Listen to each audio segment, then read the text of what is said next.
เสิ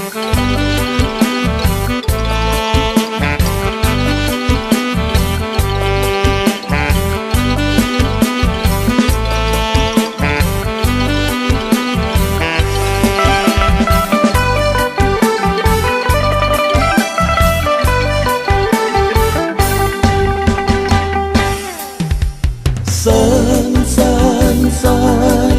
ขอเสิร์นพี่น้องสาวลาวที่พากันฝ่าลำวงสุขสื่นเถิดหน้าปีเก่าผ่านไปปีใหม่ก็ได้เวียนมา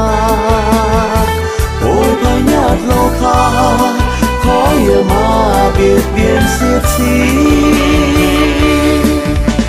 เสิร์นเสิร์นเสิร์นขอเสิร์นยิงสายทั่วหน้าพร้อมเพียงกันมาเฮฮาสนุกอีกทีปีใหม่ปีนี้ขอจำเจริญเมืองสีมีแต่ความสุขขีบารมีด้วยจิตดำรงมาเฮาฟ้ามาลำวงปีใหม่เท่าแก่ตายายหญิงสายฟอนลายลำวงกันแล้วขอจงแค้วได้ดังประสงค์